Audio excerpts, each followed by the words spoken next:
안녕하세요. 혼잣말 에세이 나의 아버지 이야기 두 번째입니다.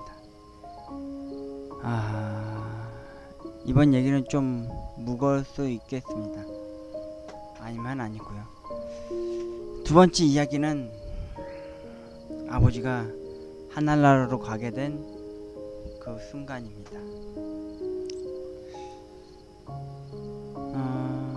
앞에서 말했듯이 방에서 아무런 인기척이 나지 않는 겁니다. 제가 아버지 하면서 부르면서 이제 씻으셔야죠. 내가 씻겨드릴 테니까 씻으세요. 날도 좀 따뜻해졌는데 하면서 방문을 열었습니다. 그때 시간이 10월 20일 오후 3시 20여 분쯤이었습니다. 웅크려 누워 계시는데 이미 변이 조금 나와 있고 눈을 감고 입에선 토사물이 조금 흘러나오고 축 늘어져 계시더라고요. 만져보면서 흔들어 봤더니 아버지는 말씀이 없으셨고 따뜻함도 없이 차갑게 식어 버렸습니다. 그때가 토요일이어서 여동생네 전화를 했더니 매제가 다행히도 그날은 또 쉬는 날이었습니다.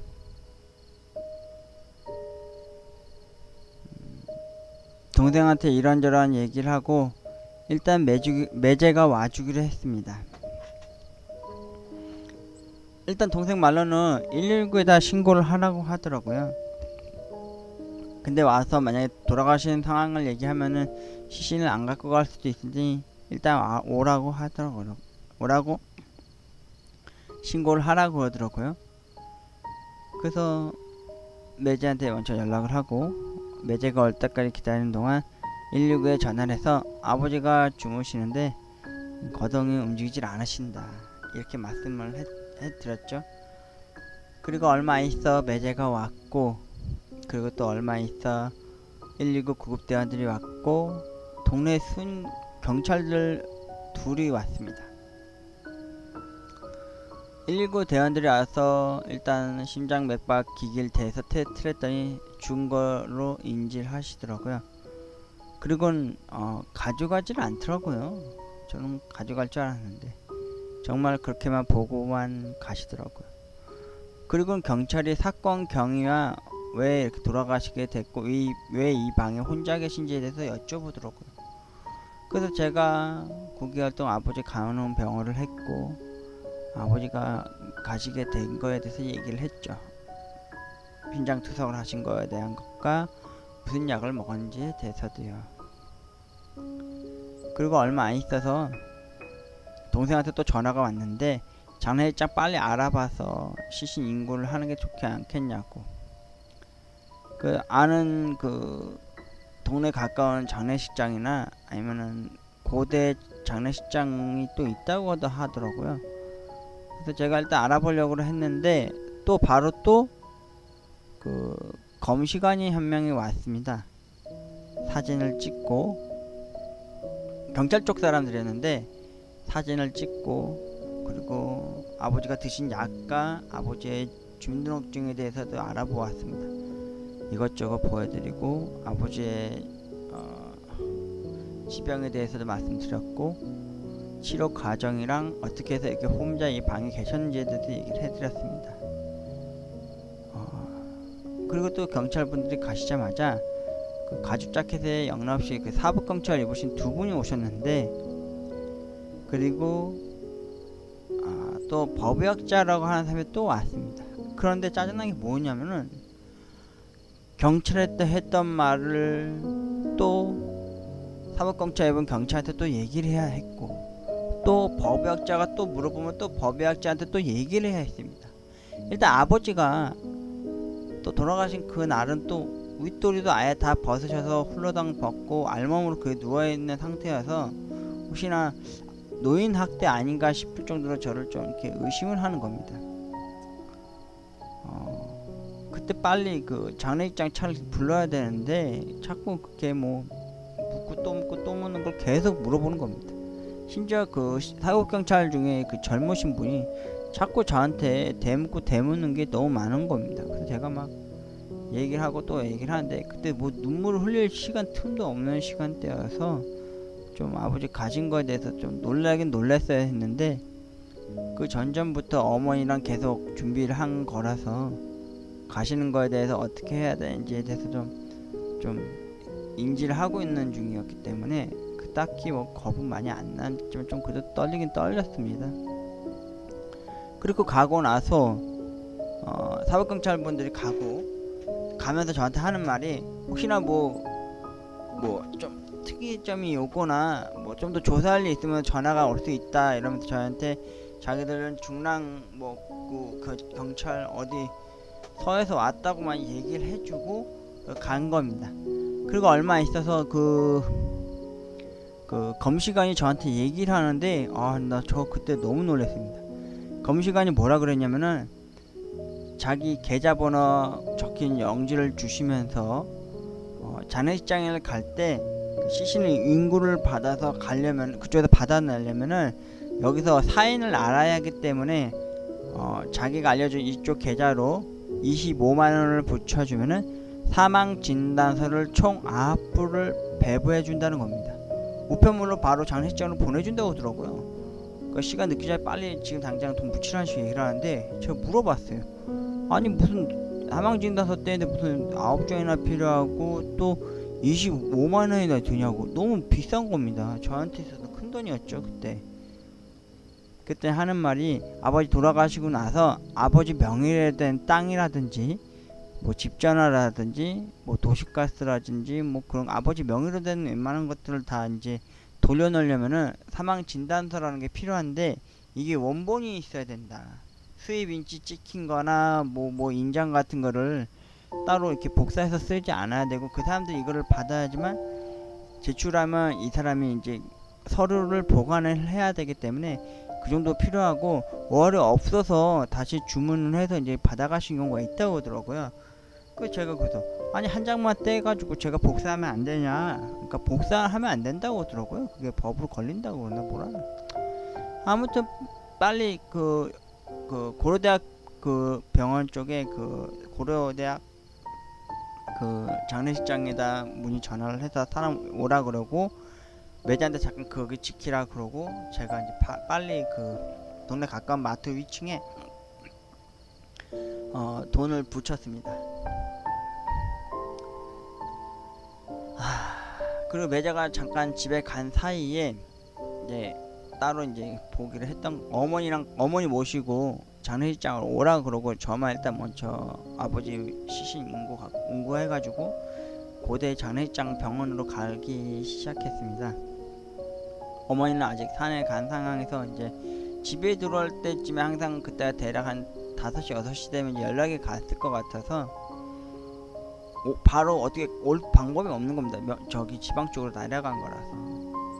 가뜩이나 이제 경찰들이나 뭐 상사분들도 자꾸 어머니가 어디 산악회 갔다는 것에 대해서 별로 안 좋게 보는 걸로 의심을 하길래, 제가 오랜만에 아버지 이제 계속 살아 계실 거고 제가 계속 이제 아버지 병간을 하는 식으로 이제 수발 들고 있을 테니까 걱정을 하지 말고 가라고 한 게 오랜만이었는데, 좀 그렇게 의심을 사게 돼서 너무 죄송스러웠죠.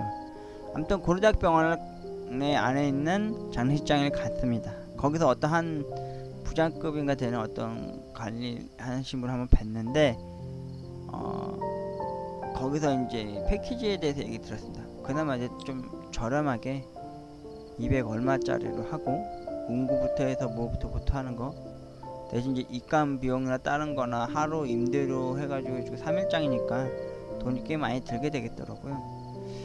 그래도 사진은 좀 작은 거보다 큰 게 나을 것 같아서 좀 중간 사이즈로 하고, 그리고 그 상복 같은 것도 빌려주기도 한다고 그러더라고요. 그래서 저한테 여쭤보길래 매제하고 저 그리고 여동생은 이제 쌍둥이 애들, 어린애들을 데리고 있는 부모들은 될 수 있으면 상집에 안 가는 게 나은 것 같다 싶어서 어머니가 동생 보고 오지 말라고 했습니다.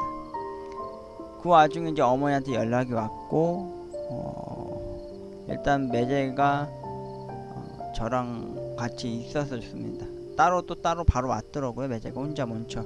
어머니랑 사이가 별로 서먹해서 별로 안 좋아하실 편이라 일단 저도 빨리 집에 가서 수습을 해야 돼서 어머니한테 가서 어머니한테 얘기를 해서 빨리 얼추 좀 돈 좀 챙겨가지고 이제 빨리 가자고 해서 제가 고려대학 그 전에 입장에서 택시 찾기가 너무 힘들더라고요. 그래서 걸어서 한참 내려와서 고려대학병원 앞을 나와서 이제 집으로 택시 타고 왔고 해는 좀 빨리 떨어진 상황이었죠.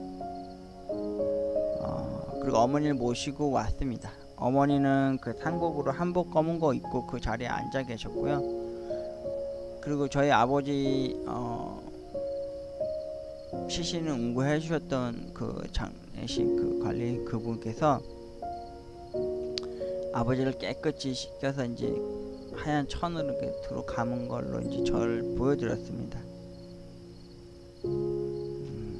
미라 같았어요. 얼굴만 딸랑 이렇게 있고 코랑 입이랑 귀 같은 데는 대수인데 다 막으셨고요. 한번 좀 보여주시더라고요. 저한테 매제도 같이 받고. 저희 매제가 약간 틱 장애가 있어서 이빨을 딱딱딱딱딱딱 하거나 또 손을 떨떨 떨고 있더라고요. 저는 아버지를 만질 수도 없었어요. 그냥 바라만 봤고. 그리고 이제 아버지 이제 냉동고에 들여 보내드리고 아버지 이제 시신 그때 가액해서 일단 아버지가 아는 사람들에 대한 연락처를 거의 할 수가 없었어요. 없었거든요. 거의 수첩도 너무 옛날 거라 대부분에 다 전화했더니 거의 다 전화가 다시 되돌아오면서 그 번호는 바뀌었다 그러거나 없었던 게 너무 많았거든요.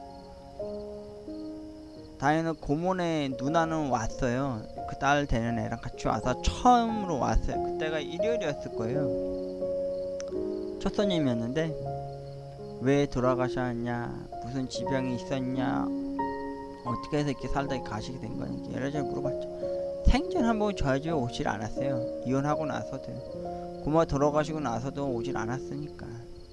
저희 고모도 당뇨로 돌아가시긴 했지만 그 이런저런 얘기하시다가 그 누나도 이제 일을 하시는 분이셔서 그 딸 되는 애랑 같이 갔더라고요. 그리고는 그날 첫날 아무도 안 왔어요.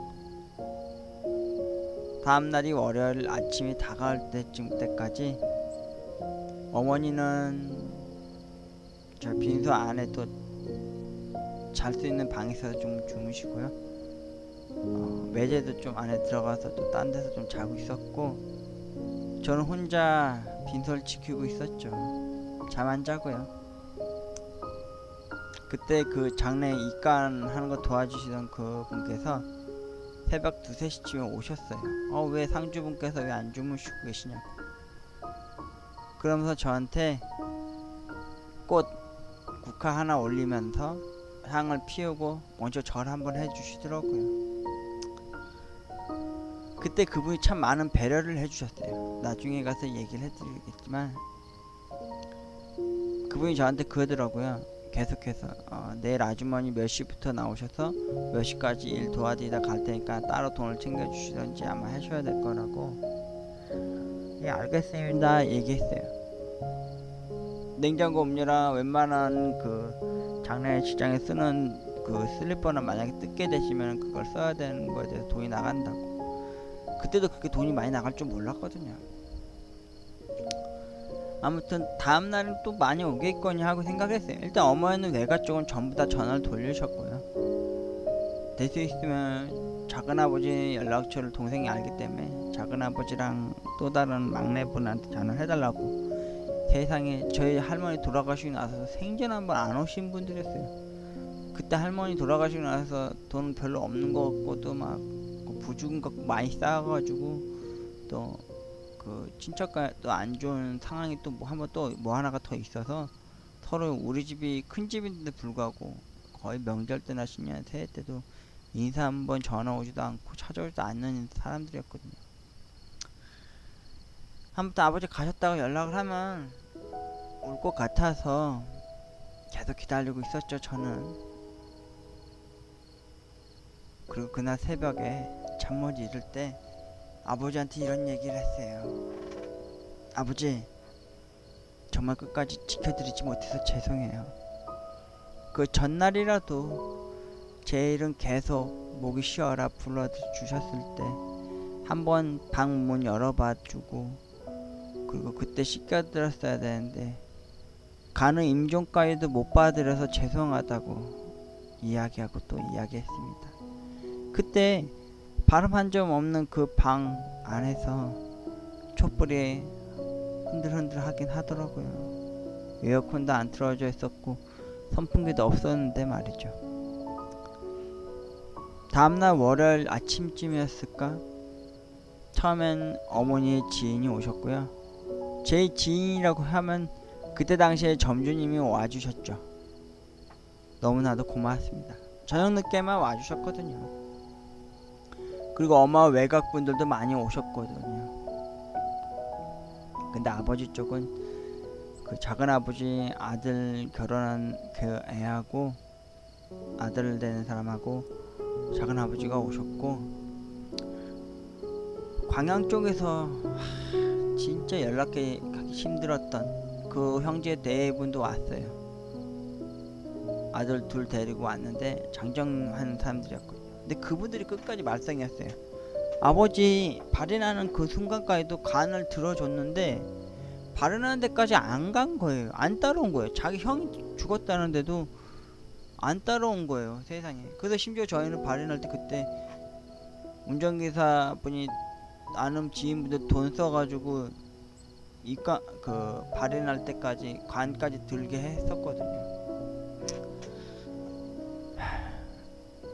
아무튼 둘째 날 됐고 또 어머니 외갓분도 가셨는데 어머니가 다음날도 와줬으면 해서 일이 있는데도 불구하고 다음날에서 어머니 외갓분들 두 분이 또 오셨었어요. 고맙게도요.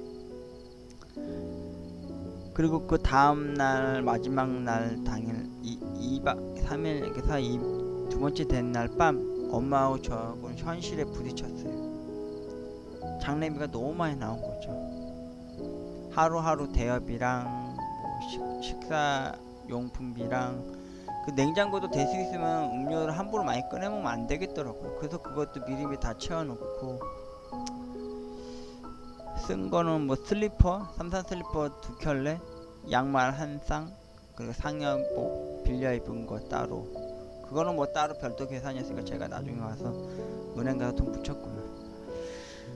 돈이 많이 나온 거예요. 어휴, 천 얼마가 나온 거예요. 어휴, 너무 비싸더라고요. 다음에 확실히 죽을 땐 노잣돈이 있어야겠더라고요. 빈털터리로는 가기엔 너무 어려운 현실이었던 것 같아요. 그때 우리 매제는 돈 한 푼 안 갖고 왔더라고요. 세상에. 도와줄 생각도 없고 사회가 돼가지고 말이죠. 저도 돈 별로 없었고요. 어머니가 아버지 고대병원에서 돈 들어갈 때도 천 몇백만 원 들어갔는데 이번에도 천 몇백만 원이 들어가게 생긴 거예요. 아휴. 그래서 부지 한 통에 얼추 돈 많이 들어오겠거니 해서 매제랑 그 다른 방 들어가서 돈 계산하니까 돈이 얼추 좀 되긴 됐어요. 그래서 거기서 어머니 돈 더 포함해서 하니까 겨우 됐어요. 돈이 진짜 뭐 커트라인 딱 떨어지듯이. 그래서 그날 밤에 이틀날 그 두 번째 날 밤에 그 정산실에 가가지고 정산 마감을 하고요. 다음날 그 아버지 입간하는 걸 보여줬어요. 오동나무를 썼고요. 삼배옷을 입힌데 삼배옷이 그게 그렇게 비쌀 줄 몰랐어요. 근데 그분이 하나하나 설명을 해주시더라고요. 탕주님은 마지막으로 아버지 얼굴 보시고 제가 얼굴 비가리개로 하는 걸 얼굴 덮어드리겠습니다고 덮어주시고요. 간뚜껑을 닫고 나무 목을 박아서 격자루식으로 껴주시더라고요. 너무 고맙더라고요. 가는 그 순간까지도. 그때 아버지 꽃상에 안에 오동나무 안에 온갖 꽃가지들이 다 깔려 있으셨더라고요. 그리고 그 다음날 아버지 하얀 간들을 외가댁 분들 형들 둘과 그리고 그 뒤늦게에서 왔던 연락 없었던 장정투 네 분이 메고 큰 관광버스 안에 실어 넣었습니다. 저는 당연히 탔고요. 매제도 탔고 어머니 외가 쪽 분들 3분 탔어요.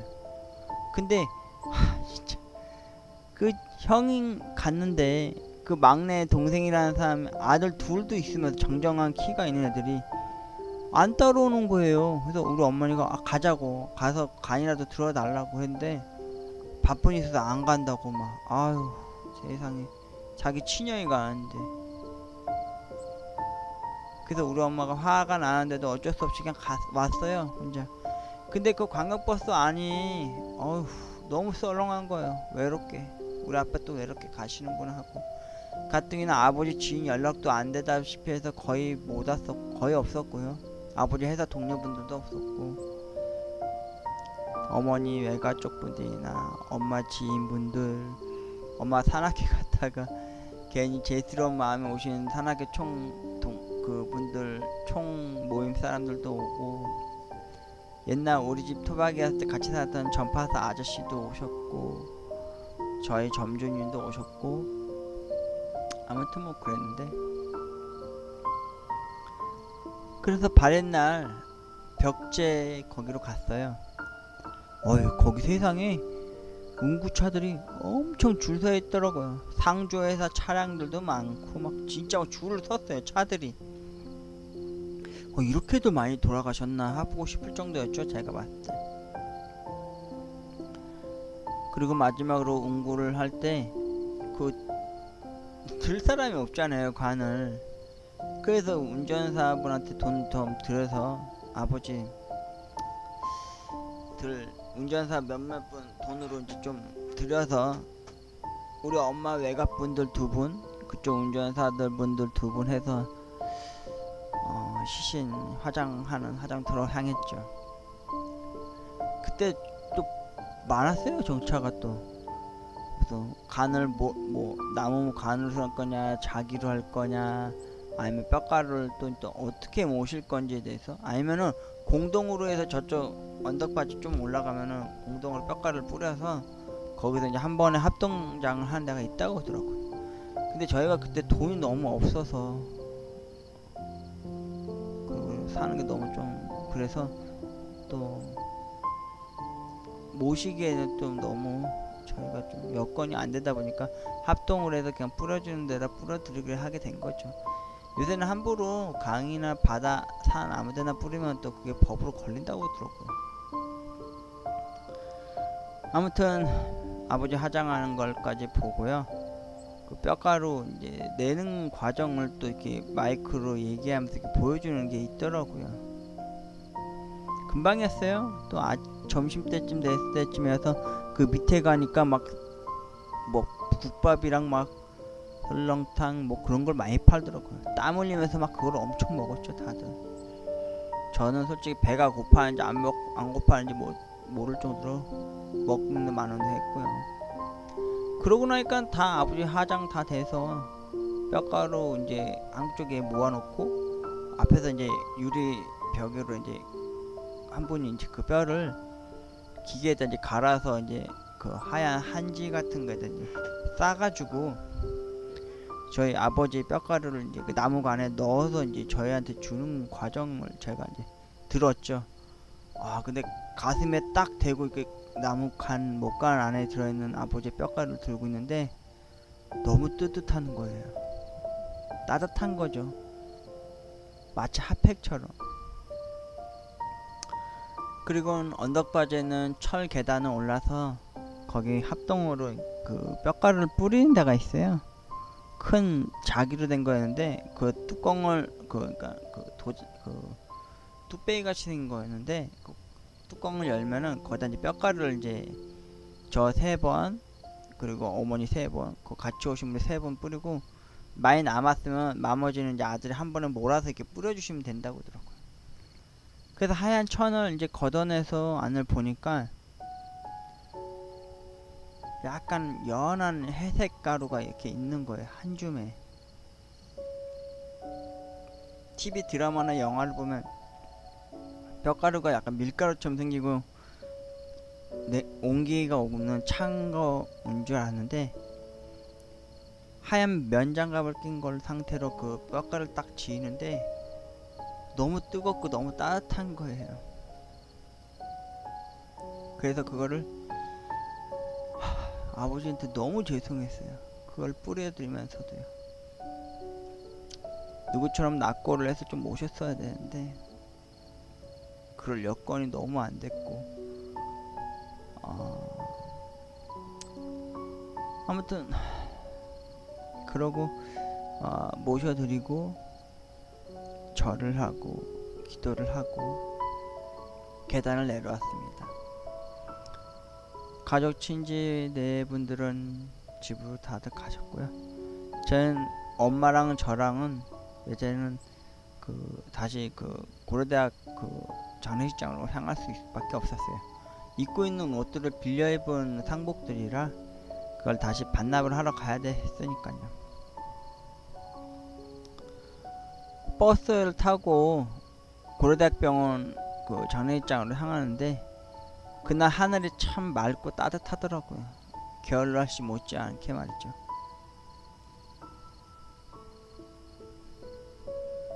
집에 가서 옷 갈아입고 가려고 하는데 그 분이 저희들 택시를 불러다가 택시비까지 계산해서 보내드리더라고요. 너무 그 배려에 너무 고마웠죠. 나중에 갔다 오고 나서 고려대학병원 거기 홈페이지에다가 칭찬글도 많이 썼고요. 심지어 저희 아버지 살아생전에 수술에 그리고 치료에 도움 주셨던 교수님들 이름과 아버지 가시는 그 순간까지도 친절과 배려를 아낌없이 해주셨던 고려대학교 장의사 그쪽 관계자분께도 진심으로 감사 인사 드렸죠. 그분들도 아셨던 것 같아요. 나중에 저희가 두 번째 날 밤 됐을 때 마감 정리했을 때 정산할 때 30%를 또 할인을 해주시더라고요. 그분 이름으로 아신 거죠. 첫날 제가 잠 못 이루고 그렇게 아버지 쓸쓸하게 하루 동안 그렇게 묵묵히 상 지키다가 참 신기하죠. 대학병원에 있을 때도 아버지 치료할 때도 제가 빨리 집에 가게 해달라고 기도할 때 진짜 바로 태어날 수 있었고요. 상 치를 때에도 지금도 돈 걱정을 하고 있는 내 자신이 너무 원망스럽고 너무 슬프더라고요. 그거에 대해서 비탄해서 막 기도하고 또 기도했어요. 제발 장례식비 덜 나오게 해서 아버지 참 편히 보내드리고 엄마랑 저 돈 걱정 없이 살 수 있게 도와달라고 기도하고 또 기도했더니 참 좋은 분들 만나서 집에 올 때도 참 마음이 편했죠. 매주도 매주 나는데 힘들었을 텐데 제가 바꿔서 하나 먹이면서 집으로 보내는 동안 매제가 저한테 그러더라고요. 형님은 이제 편의점 알바든지 그만두게 되신다고 하는데 앞으로 뭐 해먹고 사실 거냐고. 그래서 제가 그랬죠. 유튜브를 한번 할까 생각 중인데 글쎄 잘 될지 모르겠어요. 이렇게 얘기도 했죠. 아무튼 그분한테도 너무 고마웠죠. 융통성 없고 동생 시집살이 할 때 너무 도움도 안 된 녀석이라 참 원망스러웠던 사람이었는데 그래도 제 곁에 있어 주셨어요. 어리숙하고 뭘 잘 모르는 녀석이었으니까요. 사회생활 좀 더 한 우리 매제가 제 곁에 있어줘서 저는 얼마나 고마웠는지 몰랐답니다. 아무튼 집에 와오자마자 어머니는 피곤해 푹 주무셨고 저는 아버지가 있었던 이 방과 저쪽 안방에 제가 따로 있었던 아버지가 잠시 있었던 그 방에 불을 켜고 한 보름 동안 불을 켜고 잤어요. 그리고 며칠 있다가 아버지의 유품과 아버지가 입고 살았던 옷들을 정리했습니다. 그리고 한 일주일 지나고 나서 은행을 가고 아버지 휴대폰을 해지하고 통장을 해지하고 이것저것 했죠. 다 아버지 이름으로 된 걸 어머니 이름으로 다 돌려놓고 정신없는 하루하루였죠. 그리고 마지막으로 동사무소에 가서 사망 진단서를 작성을 해서 올렸어요. 보름 있다 그게 말소가 된다고 하더라고요. 아버지 이름으로 된 이름과 모든 것들이. 신분증은 뭐 반납하실 거냐고 물어보길래 잠깐 갖고 있다가 보내드려야겠다 싶어서 보내드렸죠.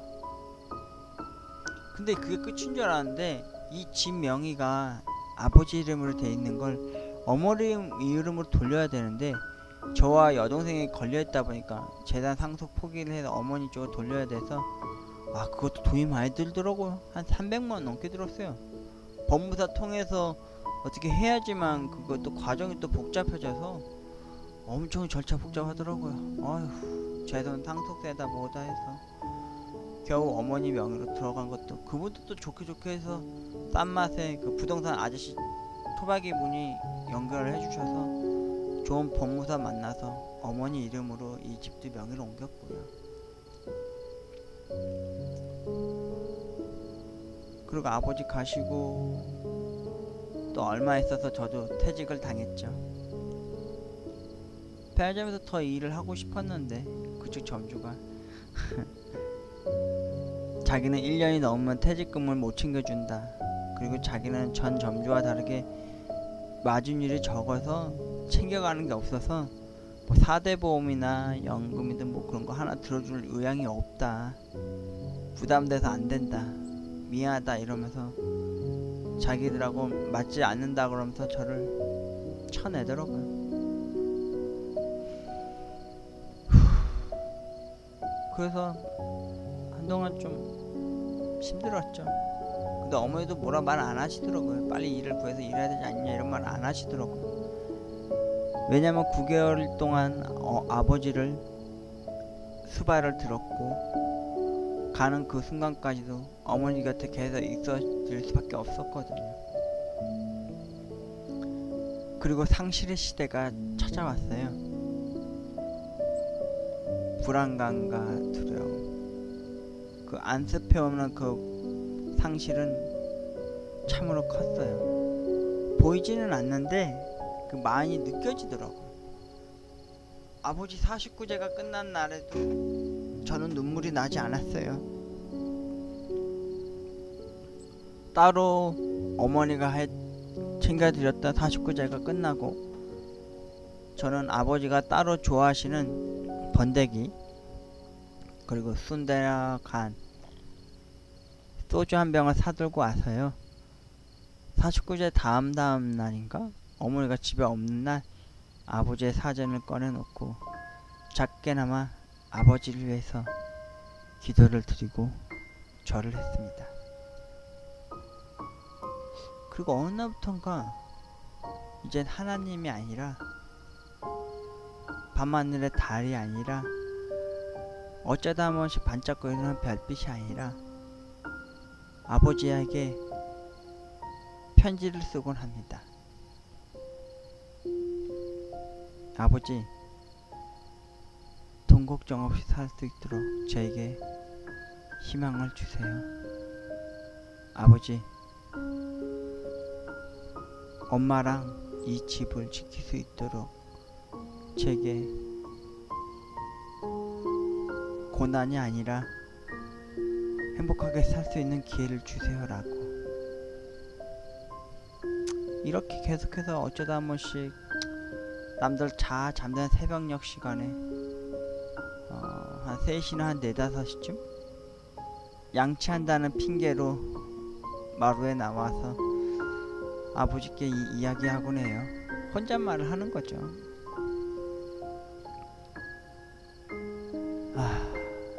아버지 참, 아버지, 어머니가 더더욱 그러신 것 같아요. 아버지의 없는 그 상실감이 얼마나 크셨던지. 아빠가 곁에 없다고 돌아가셨다는 것 때문에 남들이 다 우리를 우습게 보는 거라고 자꾸 그런 피해의식을 갖고 시작한 거예요. 뭐 제가 엄마한테 그랬죠. 엄마, 아빠 없는 게 왜 우리한테 흠이 되고 그게 되냐고. 그런 나쁜 쪽으로 생각하지 마시라 그렇게 하지만 엄마한테도 자꾸 그런 얘기를 또 듣고 또 듣게 되면은 저도 모르게 그렇게 이제 정신교육이 되는지 그렇게 받아들이게 지게 되더라고요.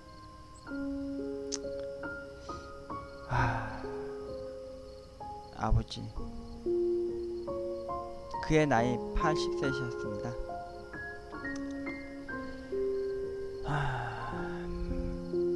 한동안은 이 방은 들어오지도 못했어요. 거의 한 달 동안을 분무기에다가 소주를 한 병 부어서요, 방은 전체를 막 뿌리거나 방향제를 놓거나 막 그랬었거든요. 그때 시신 냄새가 너무 심해서 하루밖에 안 지났는데도 그 장례 치르셨던 분이 저한테 팁을 주시더라고요. 그렇게 분무기 같은 데다가 소주를 넣어서 한 병 정도를 뿌리고 환기를 시키다 보면은 한 보름 있으면 이제 냄새가 빠질 거라고.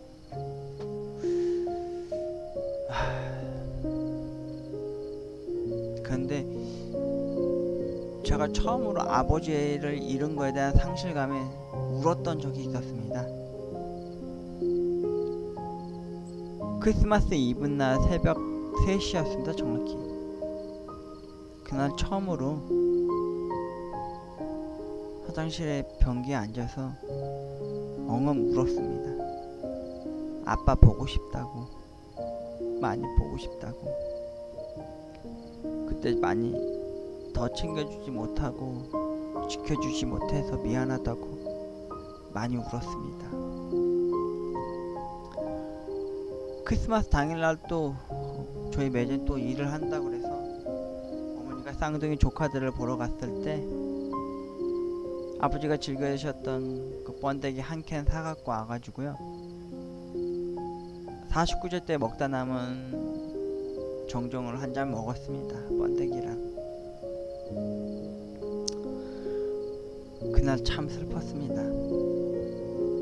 즐거워야 될 크리스마스가 너무 우울한 겁니다. 혼자 있었고 아버지는 안 계시고 TV나 바깥에선 캐럴 소리가 울렸고 난로 집의 케빈은 여전히 소리를 지르며 외쳐대고 있었고, 눈도 안 오고 비도 안 오고 더 쓸쓸하고 외로운 밤이었습니다. 유튜브를 배회하면서도 많은 영상들도 봤던 것 같은데 예전 같지 않게 눈에 들어오지도 않고 귀에 들어오지도 않더라고요. 그리고 12월이 다가고 1월 1일이 다가올 때쯤에 신년 새해에 어머니가 올라가서 운동하시는 동네 앞산에 올랐습니다. 운동 부족이어서 그런지 숨이 턱까지 차더라고요. 근데 올해는 해를 못 봤어요. 그래도 기도를 했습니다. 돈 걱정 없이 살 수 있도록 도와달라고. 진짜 돈이 많이 필요했거든요. 지금도 통장에 돈도 가물가물하고요. 지갑에 돈도 이제 점점 다 떨어져 가고. 그리고 집에 돌아오는 길에 근처 CU에서 또 로또 한 장 하고. 여러분, 오늘 로또 하셨습니까? 저는 오늘 설날 떡국상 앞에서 제를 지내고 음식을 먹다가 어머니를 위해서 피로회복제 하나 사갖고 오는 길에 로또를 했습니다. 제가 로또를 한지도 어느덧 15년이 돼갑니다. 2등이라도 됐으면 얼마나 좋을까요? 편의점 알바 일한지도 14년에서 15년 넘어갈 때 제 의도와 다르게 그만둘 수밖에 없었습니다.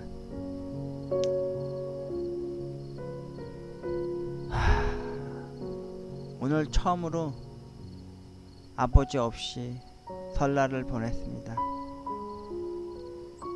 벌써 저녁이 다가왔고 해가 금방 지고 있네요.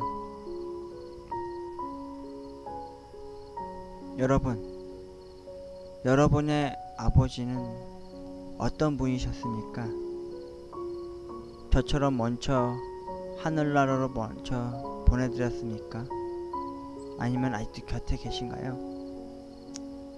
곁에 계신다면은 서먹서먹하고 말 아직 잘 못 꺼낼 정도 어수룩하다면 한번 소주나 즐겨 드시는 맥주라도 한 잔 가지고 가서 아버지가 평상시에 뭘 즐겨 드신 안주가 있는지 보고 같이 술 한 잔 기울이면서 조용히 같이 술을 친구가 대드리세요.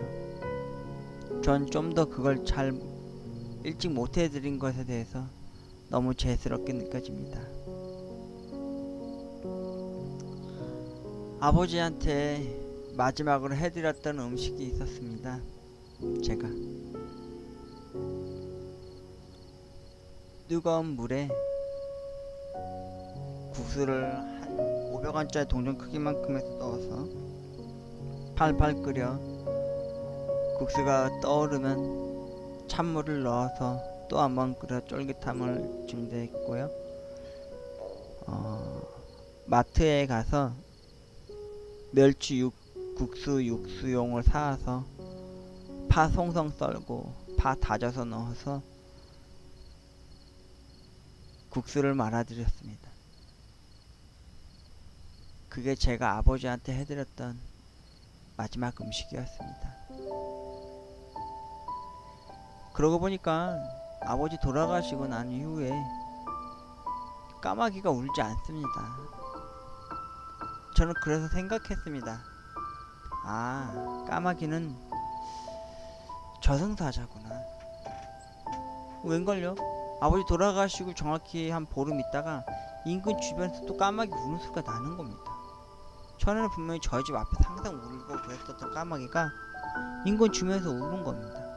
아니나 다를까 그 주에 이웃의 어떤 미용실 유리 벽편에 상중이라고 한자로 된 A4 용지가 하나 딱 붙어 있더라고요.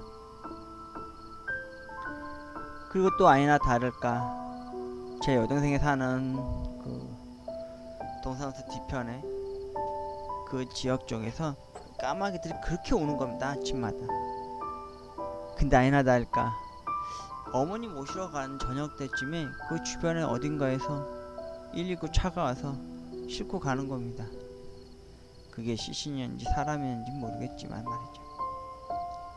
여러분, 주변에서 만약에 까마귀가 온다면 긴장하시고 불안해하십시오. 이웃에 누군가 눈을 감았거나 아니면 본인들의 집에 우환이 닥칠 경우가 생길 수도 있으니까요. 저는 그래서 까마귀가 운다 싶으면 원망스럽고 싫습니다. 아버지 돌아가시기 보름 전부터 까마귀가 저희 집 앞에서 항상 울었으니까요.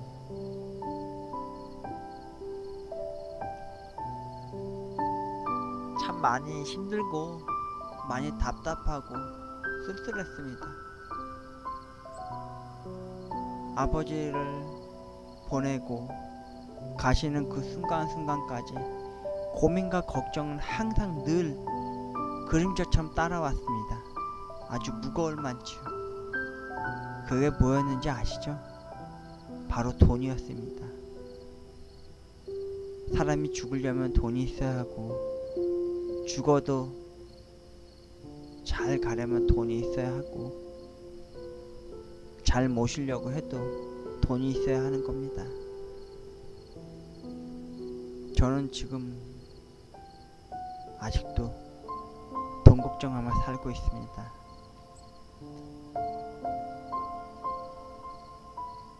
저는 지금도 아직도 모두가 잠든 새벽녘에 아버지에게 편지를 씁니다. 좀 부끄럽지만 무능력하지만 아버지한테 편지를 씁니다. 아빠, 이 아들 돈 걱정 없이 살 수 있도록 조금만 더, 좀만 더 지켜달라고. 49제가 끝났다고 해서 벌써 올라가신 건 아니죠? 돈 걱정 없이 살 수 있도록 로또 1등이나 연금복권 1등 당첨돼서 어머니랑 저 진짜 돈 걱정 없이 살 수 있도록 여기가 아닌 들푸른 초원이 있는 마당이 있는 그런 집에서 살고 싶다고요. 그리고 늘 얘기해요. 아버지 보고 싶다고. 끝까지 지켜드리지 못해서 죄송하다고 말하고 또 말하죠.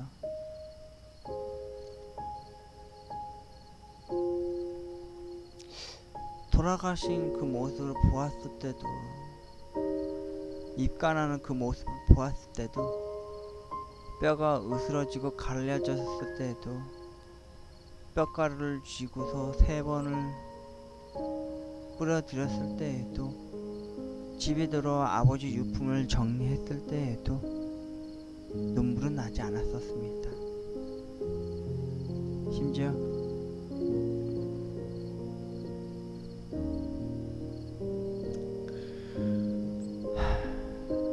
49제 제사가 지내질 때에도 또 따로 제가 아버지 좋아하는 음식과 소주를 올려놓았을 때에도 눈물은 나지 않았습니다.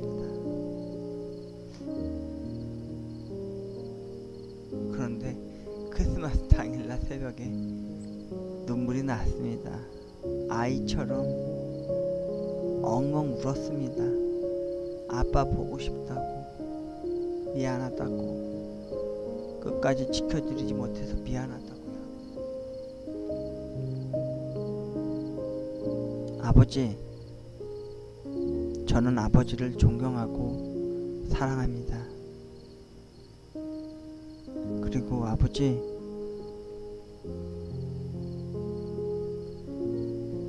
제가 결혼하는 모습 못 보여드리고 결혼해서 낳은 자식들 아버지의 품에 안겨드리지 못한 이 불효도 죄송합니다. 아버지, 나의 아버지셔서 정말 정말 고마웠습니다. 아버지, 참 많이 보고 싶을 겁니다. 아버지, 사랑합니다. 아버지, 끝까지 저와 어머니를 지켜봐 주세요. 여러분, 영원할 줄 알았는데 그렇지 않은 사랑도 있습니다. 아버지 그리고 어머니입니다.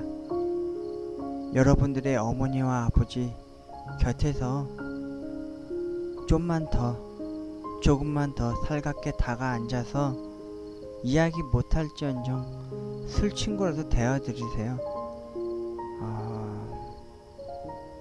저처럼 아버지를 먼저 보내셨거나 어머니를 먼저 보내드렸다면은 남은 곁에서 좀 더 지켜봐 주시고요. 참 많은 이야기들을 혼잣말이라도 괜찮으니까 속으로만 하지 마시고요.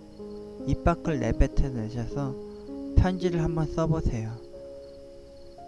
그럼 그 아버지가, 그 어머니께서 당신을 지켜주실지 누가 알겠습니까? 저는 아버지를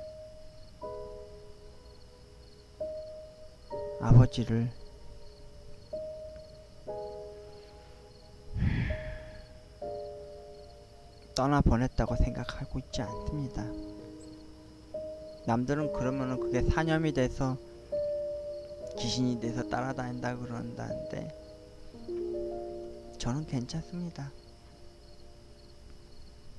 내가 사랑했고 내가 존경했고 내가 좋아했었고 이제는 두 번 다시 불러보지 못할 그 아버지라는 그 이름 호칭을 저는 계속 불러보고 싶습니다. 여러분들은 지금 아버지 어머니께 어떤 아들이자 딸이십니까? 저는 지금 이제 홀로 남으신 어머니에게 좋은 아들이자 더 이상 짜증도 하도 내지 않는 아들이 되고 싶습니다. 여러분, 지금까지 저의 아버지 이야기를 해드렸습니다. 오늘 밤도 모두가 잠든 새벽녘에 혼잣말로 아버지께 편지를 쓰겠죠. 저는요. 혹시 누군가 어느 이웃의 벽 모퉁이에서 아버지께 혼잣말 하고 있는 그 목소리를 들으신다면 그게 저라고 생각해 주시고 그냥 조용히 걸어서 가주시면 되겠습니다.